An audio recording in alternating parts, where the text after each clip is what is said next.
My name is Jennifer, and I am 45 years old and I'm a working mom, currently working as a nutritionist at a private daycare while raising my daughter, Mia. 5 years ago, I was overjoyed to finally conceive a child with my husband, Michael, who is 7 years younger than me, after 3 years of marriage. Because, since our wedding, my parents-in-law have consistently made hurtful remarks. My mother-in-law would say things like, "Why did Michael marry an older woman like you? The fact that you were single until that age must mean something is wrong with you. Disgusting." Meanwhile, my father-in-law commented, "Even though you're newlyweds, there's no trace of innocence left. Having a wife like this old bag, it's no wonder our son might cheat." Despite these hurtful words, my husband, Michael, would merely smile and ignore the situation when I was ridiculed by my parents-in-law in front of his relatives. He never stood up for me or reprimanded them. Amidst the gossip, some of his relatives scold Michael. "How can you let your parents say such things? It's absurd. Isn't your wife suffering?" At that moment, Michael lightly apologized. "Sorry, I'll be more careful." But on the way home in the car, he vented his frustration. "Ugh, those people. Always meddling in other people's business. Jennifer being a hag is the truth, and just because my parents spoke the truth, I shouldn't be scolded too." He directed his anger at me, additionally treated me as if I was beneath him, only surfaces within our family or at home. In contrast, when he's with colleagues from the medical equipment sales company where he worked, or with friends from his student days, or even in front of my parents and my friends, he never revealed this side of himself. In fact, he's known for being charming and kind, leading others to say things like, "Your young, handsome, and kind husband is so enviable. How did you manage to marry such a wonderful husband? You must be incredibly lucky, Jennifer." No one could imagine that this gentle, handsome Michael would wield unreasonable rules like a tyrant within our home. But perhaps it's not surprising. During the 6 months we dated, Michael never showed me this other side of himself. I met Michael when I was 36, and he was 29. At the time, I worked at the university-affiliated hospital, creating customized meal plans for each patient based on their symptoms. I focused particularly on nutrition care for adolescents who struggled with eating too much or too little. As part of a specialized team, I worked alongside doctors, nurses, and pharmacists. Despite the busy days, I felt fulfilled. However, seeing my friends and colleagues move into new life stages of marriage and childbirth made me feel anxious. The previous year, my 4 years younger brother had a shotgun wedding, and he and his wife moved into our family home. Consequently, I had to move out, which took a toll on my mental well-being. His wife, 12 years younger than me, was a sweet and adorable 24-year-old. She got along well with my parents, and there were no conflicts. She was impeccable, even calling me affectionately a Jenny. Even though I knew only too well that's my own selfishness, as my brother and his wife joyfully prepared for their baby, I felt increasingly left behind and isolated. Previously, I could forget this sense of exclusion when I returned home to my family after feeling it among friends or at work. However, my brother's marriage intensified my feelings of falling behind. In a vicious cycle, my negative emotions led to self-loathing. Eventually, I decided to become independent and moved out to live alone. But the excitement faded quickly. My solo life consisted of commuting between work and my apartment, deepening my loneliness. Then, at a singles party I was clearly invited just to make up the numbers, I met Michael. He was a sales representative who frequented the hospital where I worked. Although I knew his face and name, we had never spoken directly. In fact, I had unconsciously avoided him.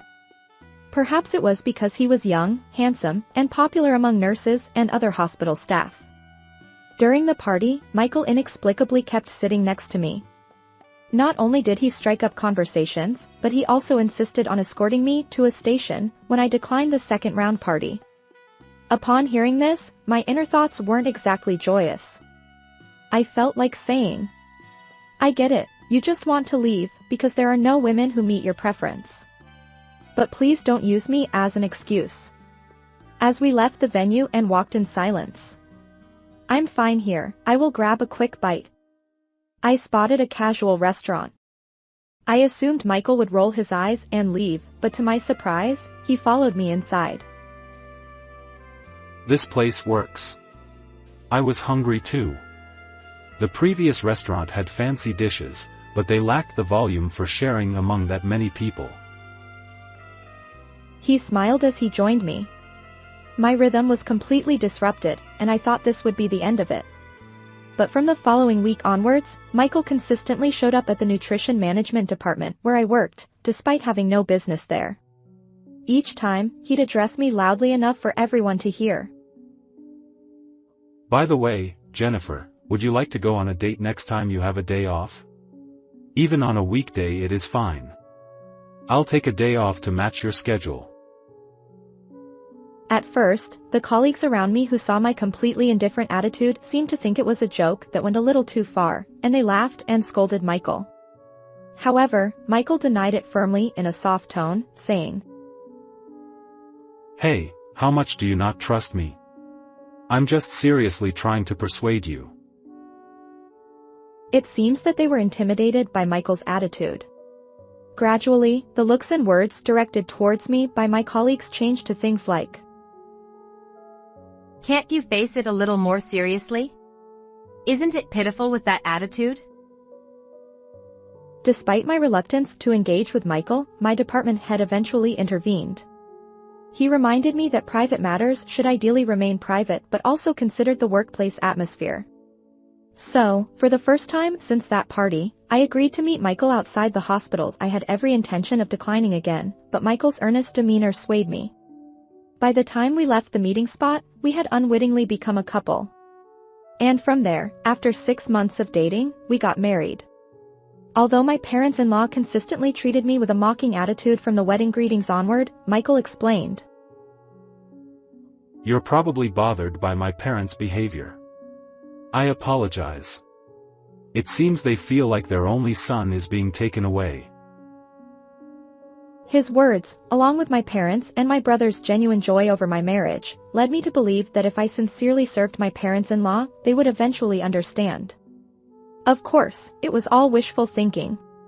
The Michael I had imagined was kind turned out to be indecisive, and my parents-in-law were true monsters who did speak in English, but just couldn't communicate at all.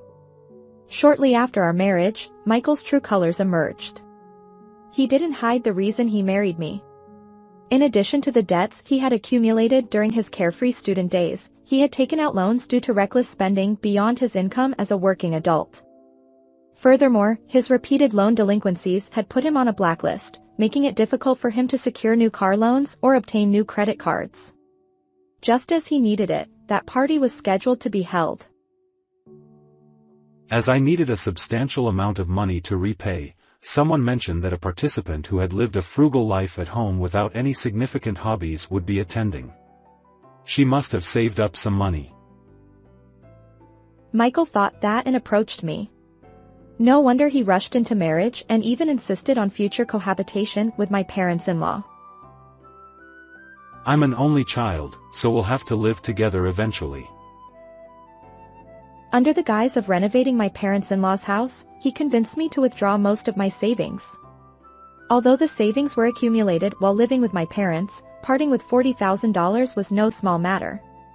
Michael said to me as I hesitated. You know, even your younger brother and his wife moved in without any preparation, and you ended up leaving home. My parents' house is old, and it's not designed for 2 families. If you don't secure your own space, even if things go well with my parents initially, when disagreements or fights happen under the one roof, you won't have a place to rest in peace. To avoid that, if we renovate properly, cohabitation will work out. And so, in the end, I paid a hefty sum of $40,000 in response to his persuasion. Our married life that began like this turned out to be hellish. With my $40,000, I managed to pay off Michael's debts and had plans for renovating his parents' house. However, his spending habit not only didn't improve but actually worsened. Naturally, he contributed little to our living expenses, and I ended up working overtime and on weekends to fill the gaps. Furthermore, at that time, a baby boom occurred among the siblings of my parents-in-law. Babies were born one after another, and my parents-in-law started urging me about having a child. Under the pretext of getting used to future cohabitation, they summoned me to their house on work-free weekends, assigning various household chores. Exhausted and perpetually fatigued, my health suffered, and conceiving a child remained elusive. My own hesitation about bearing a child with Michael was also a reality. But considering the timing and age, I didn't have much time. So, I underwent infertility treatments and was able to conceive about a month after my 40th birthday. However, when I shared the news of my pregnancy with Michael, Wow, I never thought someone as old as you could get pregnant, even with advanced medical help. he laughed heartily, disparaging me as an elderly pregnant woman, and eventually brought up divorce. Whether you have that child or not, it's none of my concern. He handed me divorce papers and left our apartment. The events of the following months are a blur in my memory. Both physically and mentally drained, I struggled through each day. On the day Michael left the apartment, my health was already deteriorating, and I didn't immediately track his whereabouts. I assumed he was in his parents' house, because when something inconvenient happened to him, he immediately sought refuge there. Besides, I figured that if I messaged or called Michael, he would ignore me.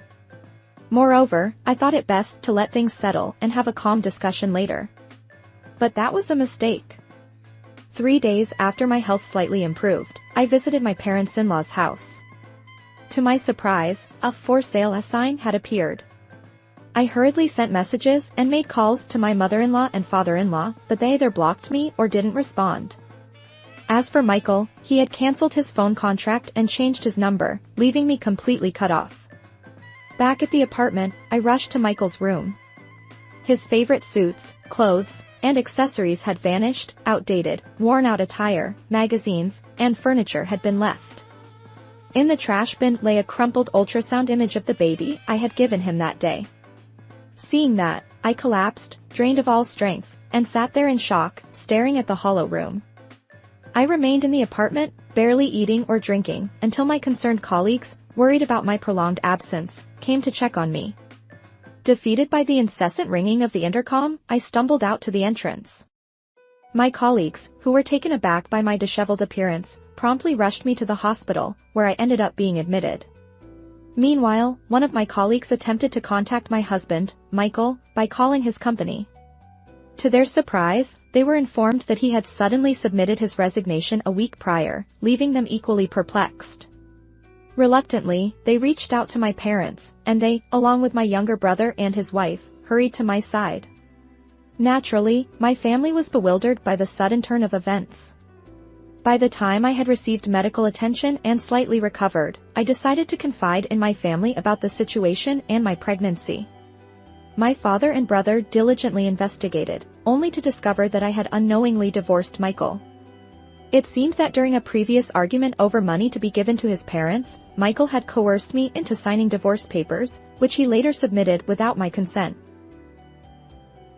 Furthermore, my parents-in-law's house had been sold to a local real estate agency, as indicated by the sign. No one in the neighborhood knew where Michael had moved, and his former colleagues were equally clueless. Although they were upset with him for abruptly quitting without proper handover, his whereabouts remained unknown. Given the circumstances, it seemed as if Michael and his parents had secretly coordinated their disappearance.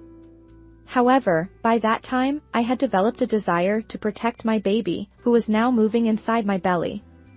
For me, there was no need for such heartless individuals. And so, with the unwavering support of my parents and others, I gave birth to my daughter. Regardless of the circumstances, regardless of the twists and turns, and regardless of what kind of man Michael, the biological father, is, I named my daughter Mia so that she would feel that she was born wanted and cherished. Mia, a content and giggly child, brought immense joy to my life. Her smile motivated me to overcome any obstacle. Time flew by, and I work as a nutritionist at the private daycare Mia attends. In this daycare, the entire staff, including the director, is working devotedly for the children. They also take care of children with sickness or even with food allergies. I worked diligently, determined to contribute my best. However, fate had other plans. Recently, while picking up Mia from daycare, I unexpectedly encountered someone I never thought I'd see again. As I led Mia toward the exit, I noticed the daycare director engaged in conversation with a couple. They appeared to be the parents of a newcomer to the daycare.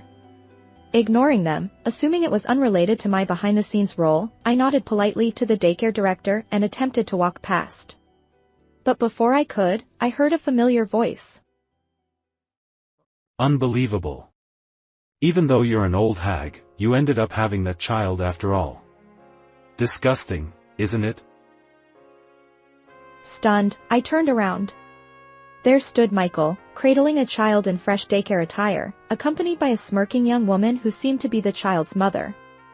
Whether by chance or not, it was a terrible situation. My body froze momentarily, but the sudden strength in my grip as I instinctively squeezed my daughter Mia's hand seemed to awaken me. Mia looked up at me and complained. "What's wrong, Mom? My hand hurts." That moment brought me back to reality.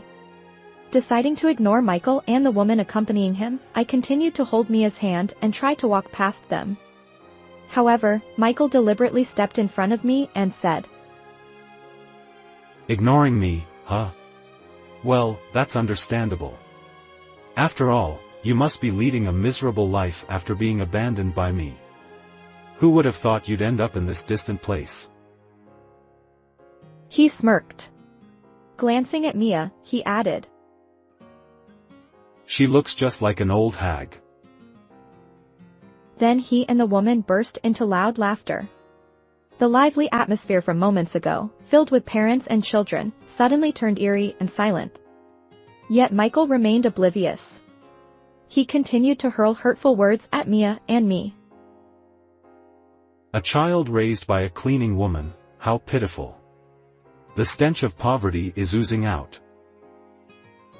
As for me, when I thought, is this the first encounter between Mia and her biological father? I was filled with embarrassment and frustration, trembling uncontrollably, and unable to find the right words. My mind burned with anger. And then, unexpectedly, According to the documents you submitted, your child is 4.5 years old. If that's the case, you were already pregnant before the divorce with Jennifer was finalized. The calm yet resonant voice of the daycare director echoed in the room. Hearing this, I instinctively compared the child Michael was holding to Mia. Despite some physical differences, they appeared to be around the same age. Michael and the woman exchanged glances, momentarily taken aback by the daycare director's words. But they quickly regained their composure. Michael hurriedly explained, "I can't believe it. I don't know what lies this woman has been feeding you, but after our divorce was finalized, Sarah and I met and got married. Our child was born." Sarah, the woman, chimed in. Exactly.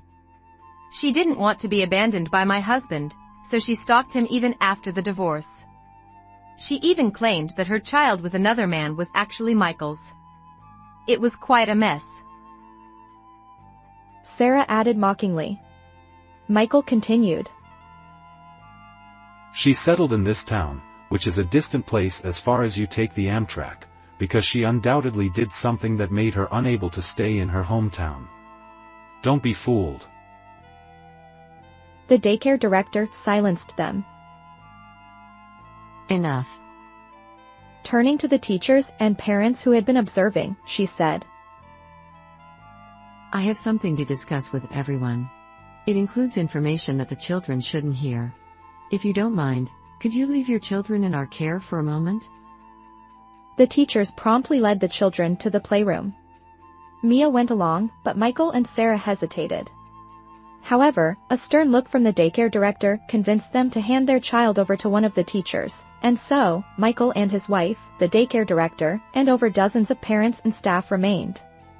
As the surrounding people encircled Michael and his wife, they seemed to notice the gazes directed at them.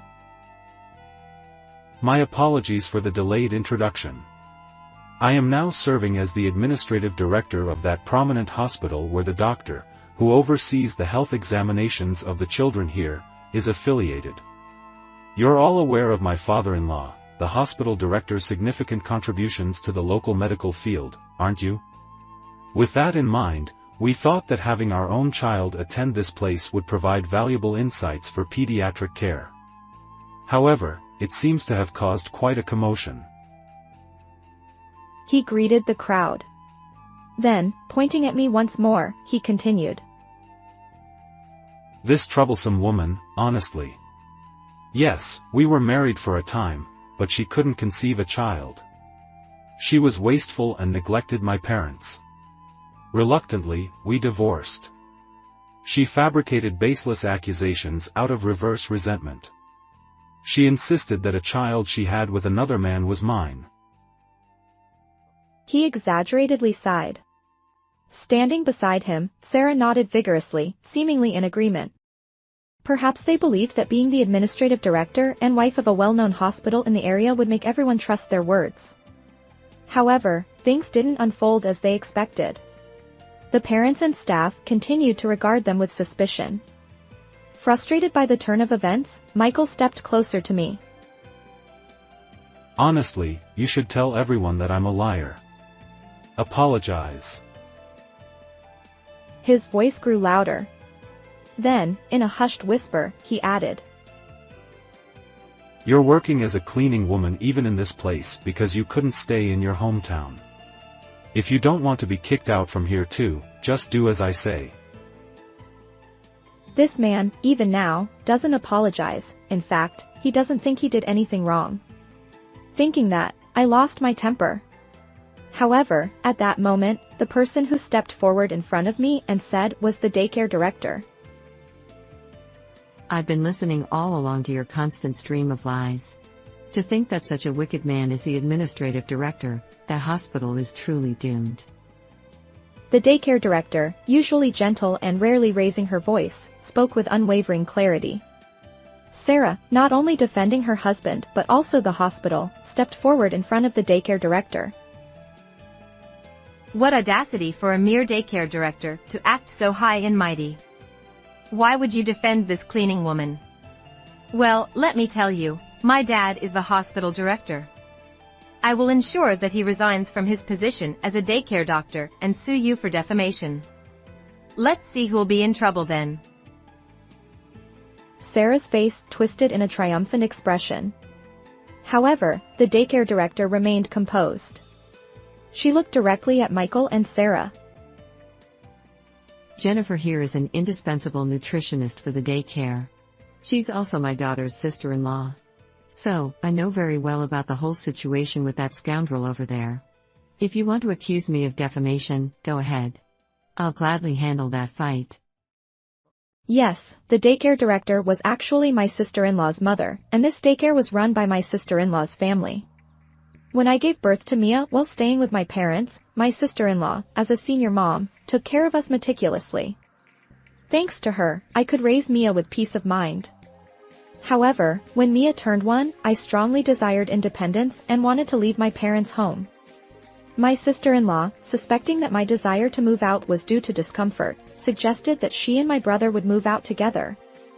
I explained that my desire to leave home wasn't because of discomfort, it was the opposite. I felt too comfortable, fearing I'd become complacent. Moreover, if we stayed in our hometown, Mia would eventually learn about the circumstances of our divorce. That's why I wanted to leave. Of course, I intend to explain the whole situation to my daughter eventually, as far as I know. However, I worry that exaggerated rumors and funny lies might reach Mia's ears before that happens. I fear she might be bullied because of it. My sister-in-law, who had been thinking about this, then suggested that I work as the nutritionist responsible at the daycare run by her family. Initially, I was taken aback, but considering the benefits of working as a nutritionist while being a single parent, especially if the daycare where Mia attends is my workplace, so in case of any trouble, I can promptly address it. But of course, during daycare events, I have to maintain the position of staff member and acknowledge certain constraints. Ultimately, I decided to rely on my sister-in-law's kindness. We settled into the apartment we recommended, and everyone who had been informed of the situation accepted us, myself and my daughter, quite normally. The daycare director, in particular, not only treated us as relatives but also offered advice as a seasoned working mother. She interacted with Mia just like her own grandchildren. The daycare director briefly explained this background to Michael and his wife. She, standing tall and fierce, declared, "Ever since I heard from my daughter, I've wondered how I'd deal with such a despicable scoundrel if he ever appeared in front of me. It's like jumping from the frying pan into the fire. Soon, I'll consult our legal advisor, so look forward to it." With that proclamation, Michael and his wife, clutching their child, hastily left the daycare. 3 days later, Sarah's father, who is the hospital director, and the consulting lawyer arrived at the daycare director's office, with pale faces. The daycare director, as promised, had requested the daycare's legal advisor to terminate the medical contract between Sarah's father's hospital and the daycare. Additionally, she was preparing to file a defamation lawsuit against me, claiming child support for Mia, and seeking damages for adultery against both Michael and Sarah. Sarah's father seemed completely caught off guard by everything. What shocked him the most was the revelation that Sarah and Michael's marriage was an adulterous one. Although Sarah's parents were divorced, it turned out that the reason for their divorce was Sarah's biological mother's infidelity. Sarah's father had been deeply hurt by the betrayal and had raised Sarah single-handedly, determined to ensure she didn't resemble her unfaithful mother. When Sarah expressed her desire for a shotgun wedding with Michael, her father was initially taken aback. However, Michael's parents assured him that they were willing to move to this location and support their son despite the unconventional order of events. Based on their sincerity, he reluctantly agreed to the marriage. However, upon learning the truth about the recent events, Sarah's father was furious. Not only had he made enemies out of the influential director of the local daycare, but the negative reputation of his daughter and son-in-law, who held positions in the hospital, could significantly impact the hospital's pediatric and obstetrics departments. Sarah's father promised that Michael would lose his position as the hospital's administrator and work diligently under close supervision. He would also pay the appropriate child support in addition to the alimony for me. But even when the daycare director heard this, she was still sulking and said, "Huh? There's no apology for defamation, is there?" I couldn't help but laugh. According to what I heard afterward, Michael and Sarah and Michael's parents were now working tirelessly at a distant relative's elderly care facility. They are assigned tasks such as cleaning and laundry under the orders of Sarah's father. Additionally, the couple has been compelled to register on a part-time job app to repay the alimony for me Sarah's father had advanced on their behalf. Thankfully, Sarah's father had taken custody of their child, which was a relief. As for me, the divorce from Michael, which had been weighing on my mind, was now settled, leaving me with a sense of clarity and relief. Moving forward, I plan to focus even more on my work and live happily with Mia.